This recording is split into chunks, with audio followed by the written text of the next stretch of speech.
ಹನಿ ಟ್ರ್ಯಾಪ್ದು ಬೇಕಾದ್ರೆ ಇನ್ನೊಂದು ಸಲ ಫ್ರೀಯಾಗಿ ಮಾತಾಡೋಣ. ಇವ್ರ ಯೋಗ್ಯತೆಗೆ ಏನೇನು ನಡೆಸಿದ್ರಿ ನೀವು? ಅಸೆಂಬ್ಲಿ ಒಳಗೆ ಕೂತ್ಕೊಂಡು ಚರ್ಚೆ ಮಾಡ್ತೀನಿ. ನನ್ನ ಹತ್ರ ಎಲ್ಲ ಡಾಕ್ಯುಮೆಂಟ್ ಇದೆ. ಕರ್ನಾಟಕ ರಾಜ್ಯ ಎಂಥ ಫ್ಯಾಕ್ಟ್ರಿ ಫ್ಯಾಕ್ಟ್ರಿನಪ್ಪ? ಸಿ ಡಿ ಫ್ಯಾಕ್ಟ್ರಿ ತಯಾರು ಮಾಡ ಕಾರ್ಖಾನೆ ಇದು. ಒಂದು ಯಾರು ರಾಜಣ್ಣರೇ ಸಿ ಡಿ ಫ್ಯಾಕ್ಟ್ರಿ ಮಾಡಿದ್ದು?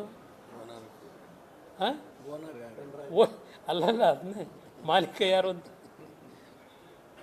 ಹಿಂದಿಂದ ಎಲ್ಲ ನೋಡಿದ್ದೀರಿ ನೀವು. ಸಿ ಡಿ ಫ್ಯಾಕ್ಟ್ರಿ ಹೆಂಗೆ ನಡೀತಿತ್ತು ಅಂತ.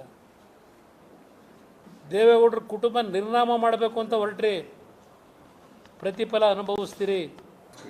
ಆಗಲೇ ರಾಜಣ್ಣನ ಕೇಸು ಮುಗಿಸಾಯ್ತಲ್ಲ, ಏನು ವಿರಾವೇಶದಲ್ಲಿ ಮಾತಾಡಿದ್ರು ಅಸೆಂಬ್ಲಿ ಒಳಗೆ. ಎಲ್ಲ ಮಾಹಿತಿ ಇದೆ, ಎರಡೇ ದಿನದಲ್ಲಿ ಕೊಟ್ಟುಬಿಡ್ತೀನಿ ಹೇಳಿದ್ರಲ್ಲ. ಈಗ ಸುಪಾರಿ ಕತೆ, ಅದೊಂದು ಸಿನಿಮಾ ತೆಗಿಬೋದು. ಈಗ ಹನಿ ಟ್ರ್ಯಾಪ್ದು ನಿಮ್ಮ ಸುಪಾರಿ ಕತೆದು ಎರಡು ಮಿಕ್ಸ್ ಮಾಡಿ first class PAN India picture ಮಾಡ್ಬೋದು. ಬಹುಶಃ ನನ್ನ ಅಭಿಪ್ರಾಯ ಪ್ಯಾನ್ ಇಂಡಿಯಾ ಪಿಕ್ಚರ್ ಮಾಡ್ಬೋದು. ಇದು ಕತೆ ಗೊತ್ತಿದೆ ನನಗೆ.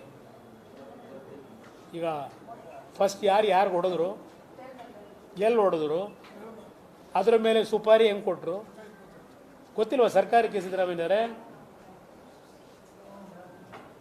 ನಿಮ್ಮ ಹಿರಿಯ ಅಧಿಕಾರಿಗಳಿಗೆ ಗೊತ್ತಿಲ್ವ? ಎಷ್ಟು ಮನೆ ಹಾಳು ಮಾಡಿದಿರಿ ಇವತ್ತು?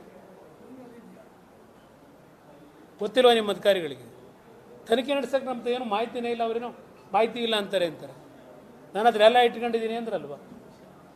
ಯಾಕೆ ಸುಪಾರಿ ಕೊಟ್ಟರು? ಕೊಟ್ಟಿದ್ದು ಯಾಕೆ ಸುಪಾರಿನ?